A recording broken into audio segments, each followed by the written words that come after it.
press the bell icon on the YouTube app and never miss another update. कैसे हो बच्चों? आज हमारा 10वीं कक्षा का चौथा लेसन अभिनव मनुष्य के बारे में हम जानकारी पाएंगे बच्चों। अभिनव मनुष्य अर्थ है बच्चों, इस अभिनव मनुष्य का अर्थ है नया मनुष्य, नवीन मनुष्य, आधुनिक मनुष्य। जो हम सब है, हम नए मनुष्य है, आधुनिक मनुष्य है, नवीन मनुष्य है, मॉडर्न जमाने के आधुनिक मनुष्य है। इस कविता को, इस पद्य पाठ को लिखा है रामधारी कवि रामधारी सिंह दिनकर जी।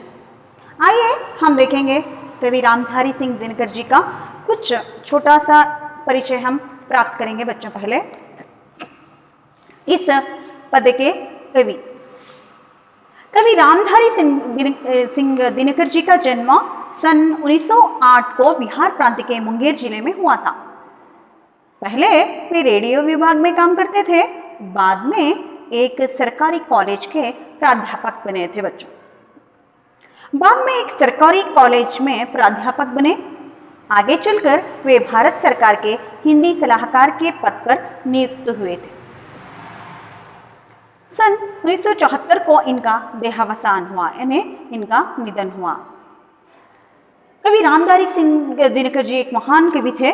कवि की कुछ प्रमुख रचनाएं हम इसमें देख सकते हैं। कुछ प्रमुख रचनाएं, बहुत सारी रचनाओं ने उन्होंने किया है। हुंकार, रेणुका, रसवंती, राम सामधेनी, धूप छाह, कुरुक्षेत्र, बापू, रश्मिरथी आदि इनके कुछ प्रमुख रचनाएं हैं बच्चों। कवि की हर रचना में हृदय को प्रभावित और उत्साहित करने की पूर्ण शक्ति है, वो हम इस पद्य में देखेंगे। इनकी भाषा सजीव और विषय के अनुकूल है। अभिनव मनुष्य पद्य भाग कुरुक्षेत्र के षष्ठ सर्ग से लिया गया है। आइए बच्चों हम देखेंगे इस अभिनव मनुष्य ने, कवि ने क्या किया है मनुष्य के बारे में, मनुष्यता के बारे में, मनुष्य कैसे रहना है, मनुष्यता क्या है, कैसे हम जीवन बिताना है, इसके बारे में हम जानकारी पाएंगे। इस कविता के द्वारा बच्चे स्नेह, मानवीयता, भाईचारा के बारे में क्या सीख सकते हैं, महत्व को समझ सकते हैं। किस किस को? स्नेह को, भाईचारा, सहोदरता को, भाईचारे को, और क्या समझ सकते हैं, मानवीयता का एक मूल्य को हम समझ सकते हैं बच्चों इस पाठ के द्वारा। आइए देखेंगे। पहले मैं पढ़ती हूँ। आज की दुनिया विचित्र और नवीन, प्रकृति पर सर्वत्र है विजय पुरुष आसीन। है बने नर के करों में वारी विद्युत भाप, हुक्म पर चढ़ता उतरता है पवन का ताप। है नहीं बाकी कहीं व्यवधान, लांग सकता नर सरित गिरी सिंधु एक समान।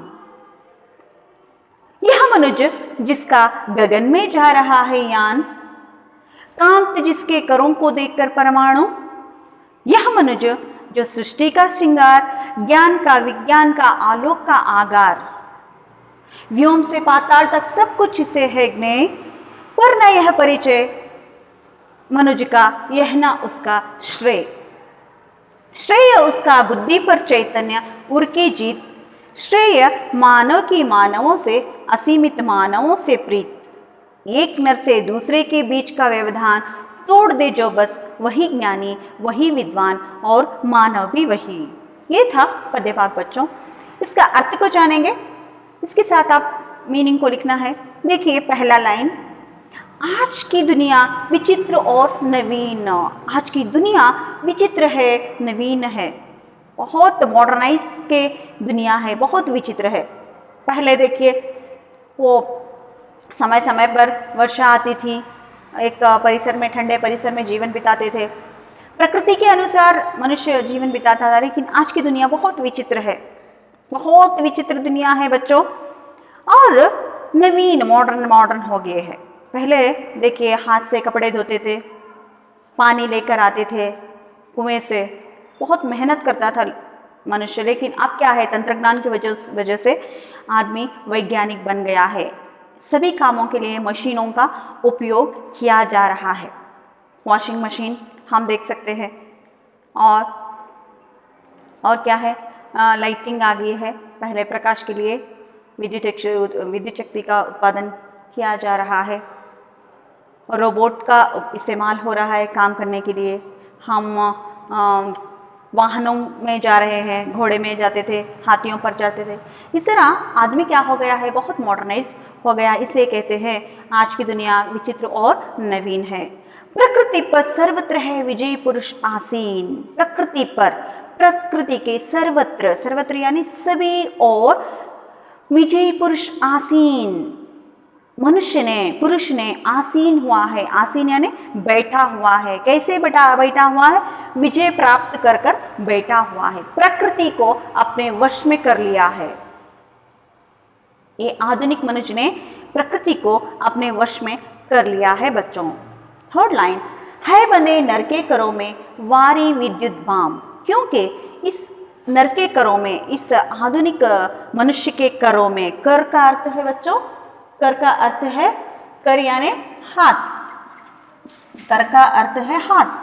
है बंधे नर के करों में वारी विद्युत भाम। इस मनुष्य के हाथों में वारी विद्युत भाम बंधित है। वारी का अर्थ है जल, पानी बंधित है। भाप यानी वेपर बंधित है। विद्युत यानी पावर भी इसके हाथ में बंधित है। देखिए, इस मनुष्य के हाथों में पानी बंधित है। पानी का इस्तेमाल ज़्यादा करना, कम करना, प्रकृति को बचाना, वेपर को बचाना इसके हाथ में है, और विद्युत शक्ति को बचाना इसके हाथ में है। ये प्रकृति को, ये आधुनिक मनुष्य प्रकृति को अपने नियंत्रण में कर चुका है। इतना आगे बढ़ चुका है मनुष्य, और हुक्म पर चढ़ता उतरता है पवन का ताप। इस मनुष्य के हुक्म पर, हुक्म यानी ऑर्डर, हुक्म यानी ऑर्डर बच्चों। तो इस मनुष्य के हुक्म पर चढ़ता उतरता है पवन का ताप। इस आधुनिक मनुष्य के ऑर्डर पर क्या चढ़ता उतरता है? पवन का ताप। हवा का तापमान भी इसके वश में कर लिया है। पूरी प्रकृति को अपने वश में कर लिया है। इतना आधुनिक बन गया है मनुष्य। इसका भौतिक साधना बहुत बढ़ गई है बच्चों। और है नहीं बाकी कहीं व्यवधान, और कहीं इस प्रकृति में व्यवधान नहीं है, बाकी कहीं जगह नहीं है, व्यवधान नहीं है, इसको कोई अड़चन नहीं है, बाधा नहीं है। इतना आगे बढ़ गया है प्रकृति में यह मानव। लांग सकता नर सरित गिरी सिंधु एक समान। यह नर, नर यानी ये मनुष्य, नर का अर्थ होता है मनुष्य। यह नर, यह नर यानी ये मनुष्य ना लांग सकता है, क्रॉस कर सकता है सरित गिरी सिंधु। सरित यानी नदी, सिंधु समुद्र, गिरी यानी पहाड़, गिरी यानी पहाड़। सरित को, नदी को, सिंधु समुद्र को, पहाड़ यानी पहाड़ों को, गिरी को एक समान लांग सकता है। वो सरित गिरी, समुद्र को, नदी को और गिरी को भी क्या कर सकता है? क्रॉस कर सकता है। इतना एक पावरफुल बन गया है इस ये व्यक्ति, ये आधुनिक व्यक्ति कहकर कवि इस आधुनिक व्यक्ति की भौतिक साधना का वर्णन कर रहे हैं बच्चों। तो हमने देखा आज की दुनिया विचित्र और नवीन है। प्रकृति पर सर्वत्र है विजय पुरुष आसीन। प्रकृति के सभी ओर विजय प्राप्त कर चुका है बंधे नर के करों में वारी विद्युत भाप। इस नर के करों में वारी विद्युत भाप बंधित है। हुक्म पर चढ़ता उतरता है पवन का ताप। इस आधुनिक मनुष्य के हुक्म पर, ऑर्डर पर पवन का ताप भी चढ़ता उतरता है। और लांग सकता नर सरित गिरी सिंधु एक समान। यह नर सरित को, नदी को, समुद्र को और पहाड़ को एक समान क्रॉस कर सकता है, लांग सकता है। इस प्यारा में हमने देखा बच्चों कि इस मनुष्य का आधुनिक यानी भौतिक वर्णन, भौतिक साधना का वर्णन हमने देखा बच्चों। और ये मनुष्य क्या क्या कर सकता है आइए देखेंगे। यह मनुष्य जिसका गगन में जा रहा है यान। इस मनुष्य का यान गगन में जा रहा है। देखिए, पहले घोड़े में या हाथी पर बैठकर जाते थे, अब इसका यान गगन में। साइकिल चलाते थे बच्चों, लेकिन अब क्या है? ये है फ्लाइट में जा रहा है, रॉकेट जा रही है। और दूसरे ग्रहों पर भी इसका यान जा रहा है। वाइजर और पायनियर का इस्तेमाल हो रहा है, वो जाकर दूसरे सौरव्यूह में दूसरे ग्रहों तक पहुंचकर वहाँ की जानकारी पा रहे हैं। हम दूसरे ग्रहों की जानकारी भी हम पा रहे हैं। हमारा यान गगन में भी जा रहा है। तो काम तेजिस के करों को देखकर परमाणु, कवि कहते हैं काम तेजिस के करों को देखकर परमाणु, इस आधुनिक मनुष्य के करों को देखकर, कर का अर्थ होता है हाथों को देखकर, परमाणु कांपते हैं। देखिए बच्चों, न्यूक्लियर पावर एक पावरफुल है इस दुनिया में। हम डरते हैं न्यूक्लियर पावर के वजह से, क्योंकि न्यूक्लियर पावर का इस्तेमाल एक बार जापान पर हुआ था। तब क्या हुआ, वहाँ पर अभी तक बच्चे अपाहिज है। तो न्यूक्लियर पावर इतना पावरफुल है, वो न्यूक्लियर पावर ही इस आधुनिक करों को देखकर डर रहे हैं, क्योंकि सभी देशों में न्यूक्लियर पावर का इस्तेमाल हो रहा है। ये अच्छा नहीं है बच्चों, एक देश दूसरे देश के साथ युद्ध करना, लेकिन फिर भी क्या कर रहे हैं, न्यूक्लियर पावर का एक इस्तेमाल हो रहा है और इसको रख रहे हैं सभी देशों में। इसलिए कवि कहते हैं काम तेजिस के करों को देखकर परमाणु, इस आधुनिक मनुष्य के करों को देखकर परमाणु कांप रहे हैं। इतना एक क्या हुआ है, हानिकारक बन गया है यह व्यक्ति, यह आधुनिक मनुष्य कह रहे हैं। और कवि कहते हैं यह मनुज जो सृष्टि का श्रृंगार, यह मनुज क्या है, सृष्टि का श्रृंगार है। भगवान ने इस मनुज को सृष्टि का श्रृंगार बनाकर भेजा है। भगवान ने इस दुनिया में मनुज को भौतिक साधना का वर्णन करने के लिए नहीं भेजा, उसके साथ भगवान के सामने यह मनुज क्या है, सृष्टि का श्रृंगार है। सभी सृष्टि में भगवान को बहुत ही पसंदीदा एक जीव क्या है, मनुज है। इसलिए सृष्टि का श्रृंगार है, ज्ञान का, विज्ञान का, आलोक का आगार है। क्योंकि इस सृष्टि का श्रृंगार क्यों है, उसे ज्ञान का, विज्ञान का, आलोक का आगार है। यह मनुज ज्ञान का, उसे ज्ञान है, विज्ञान सभी तरह के ज्ञान, विज्ञान पता है, और आलोक प्रकाश का आगार है। प्रकाश यानी सत्य, अहिंसा क्या है, अच्छाई क्या है, इस सब जानकारी पाने का एक आलोक आगार यानी निधि है, प्रकाश है। मतलब यह मनुष्य को सब कुछ पता है, अच्छा क्या है, बुरा क्या है, ज्ञान विज्ञान सभी की जानकारी भगवान ने इस मनुष्य को दी है। इसलिए कवि कहते हैं यह मनुष्य सृष्टि का श्रृंगार है, ज्ञान का, विज्ञान का और आलोक का आगार है बच्चों। और यह मनुष्य व्योम से पाताल तक सब कुछ इससे है ज्ञेय, ज्ञेय यानी जानकारी, इंफॉर्मेशन। इस मनुष्य को व्योम से पाताल तक, व्योम यानी आकाश से पाताल तक, ऊपर से नीचे तक, आकाश से, व्योम का अर्थ है आकाश से पाताल तक, व्योम ओके नहीं है, व्योम से पाताल तक सब कुछ इसे है ज्ञेय, आकाश से पाताल तक सब कुछ इसे जानकारी है। आकाश में क्या चल रहा है, सौरमंडल है, गैलेक्सी है, धूमकेतु है, तो सौरमंडल के बारे में जानकारी है और पाताल की सब कुछ जानकारी इसे है बच्चों। पर न यह परिचय मनुज का, यह ना उसका श्रेय, पर यह ना, पर बट न यह परिचय मनुज का, इसको मनुज का परिचय नहीं है। यह ना उसका श्रेय, मनुज का परिचय यानी अपने का परिचय नहीं है। मैं कौन हूँ, मैं क्यों आया हूँ, वो मेरा भाई है, वो एक भाईचारा नहीं समझा।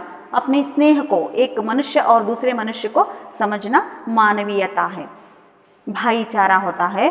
और भाईचारे को नहीं समझा, मानवीयता को नहीं समझा, इसलिए कवि कहते हैं इसे मनुष्य का परिचय नहीं है, अपने मनुष्य का परिचय नहीं है।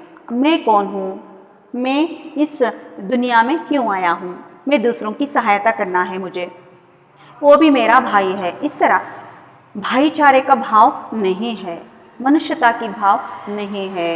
यह ना उसका श्रेय, श्रेय यानी यह ना उसका श्रेय, श्रेय यानी यश, मंगलकर, यह उसके लिए श्रेयस्कर नहीं है। एक मानव अपने मानवीयता को समझना है मानवीयता के साथ, भाईचारे के साथ जीवन बिताना है, यह उसके लिए श्रेयस्कर है। पर मनुष्य का परिचय न होना इसके लिए श्रेयस्कर नहीं है। तो मनुष्य को क्या रहना है? मनुष्यता रहना है, भाईचारा रहना है, मानवीयता रहना है। इस महत्व को हम समझना चाहिए। जो व्यक्ति हमारे साथ रहते हैं वो हमारे भाई हैं, उनकी सहायता करना है, यह समझकर जीवन बिताना है। केवल मनुष्य भौतिक साधना का वर्णन करना और प्रकृति पर अपना विजय प्राप्त कर चुका है, लेकिन प्रकृति पर विजय प्राप्त करना मनुष्य की साधना है। तो ये सिर्फ मनुष्य साधना करने के लिए नहीं आया है, सिद्धि भी पाना है। सिद्धि क्या है? मानव और मानव के बीच प्रेम से रहना ही मानव की सिद्धि है। इसलिए कवि कहते हैं, पर न यह परिचय मनुष्य का, यह न उसका श्रेय। उसको मनुष्यता की परिचय नहीं है, मनुष्यता नहीं है उसमें, यह उसके लिए श्रेयस्कर नहीं है। एक व्यक्ति साधना करना अच्छी बात है, लेकिन उसमें क्या रहना है? मानवीयता का भाव रहना है। तो देखेंगे कवि के एक दृष्टि से कौन अच्छा व्यक्ति है। बच्चों, श्रेय उसका बुद्धि पर चैतन्य उर की जीत। उसको श्रेयस्कर कब होता है? इस मनुष्य का श्रेयस्कर कब है? श्रेय उसका बुद्धि पर चैतन्य उर की जीत। एक व्यक्ति बुद्धि पर चैतन्य, बुद्धि पर अपने आप को क्या करना है? अपने वश में रखना है और बुद्धि का उपयोग नहीं करना है ज्यादा। उर की जीत, हृदय को जीतना है। इसका अर्थ है बच्चों, हम फायदे का एक सोच नहीं करना है, हम ज्यादातर अपने दिल से बात करना है, प्यार से बात करना है सभी लोगों की। उर की जीत, उर यानी हृदय, उर का अर्थ होता है हृदय, हार्ट। तो श्रेय उसका बुद्धि पर चैतन्य उर की जीत। उसको कब श्रेयस्कर होता है, उसे कब मंगलकर होता है, उसे कब शुभ होता है? ये व्यक्ति बुद्धि पर चैतन्य उर की जीत, बुद्धि पर अपने आप में वश करके उर की जीत, हृदय को क्या करना है? हृदय की बात मानना है। श्रेय मानव की असीमित, मानवों से प्रीत। और कब श्रेयस्कर होता है?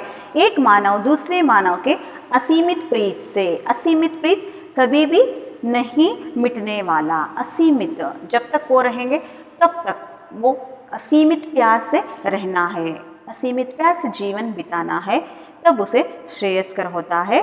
एक नर से दूसरे के बीच का व्यवधान, एक नर, एक व्यक्ति मनुष्य और दूसरे मनुष्य के बीच का व्यवधान, व्यवधान कन्नड़ में कहते हैं अड़चने, द्वेषा कहते हैं, ईगो और झूठ और बड़ाई, ये सब छोड़कर एक व्यक्ति दूसरे के बीच का व्यवधान तोड़ दे। जो कौन तोड़ता है, जो कौन छोड़ देता है, बस वही ज्ञानी, वही विद्वान और मानव भी वही।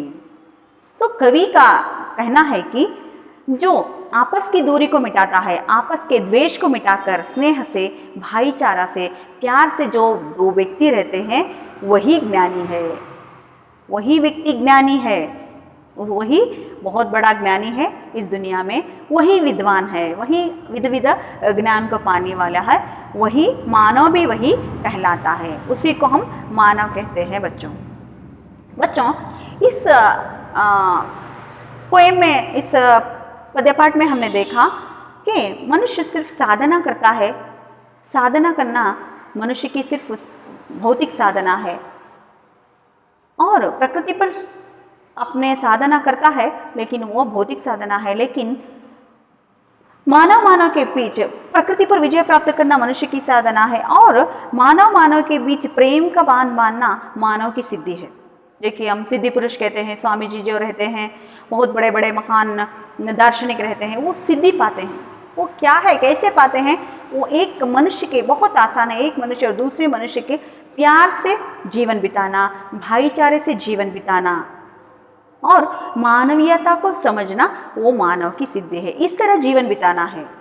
तो कवि कहते हैं, मानव के बीच स्नेह का बांध बांधना मानव की सिद्धि है, प्यार से जीवन का बांध बांधना है। जो मानव दूसरे मानव से प्रेम का रिश्ता जोड़कर आपस की दूरी को मिटाता हो, अपने आपस के द्वेष को मिटाता हो और भाईचारे के साथ जीवन बिताता हो, सहोदरता से जीवन बिताता हो, वही मानव कहलाने का अधिकारी है बच्चों। तो बहुत आसान है, एक पद्य को एक बार देख लीजिए, बहुत आसान है, बहुत अच्छा है। और देखिए बच्चों, इस पंक्तियों को पूर्ण करना है और एक बार इसको पढ़कर मीनिंग के साथ लिखकर आपको समझना होगा। धन्यवाद।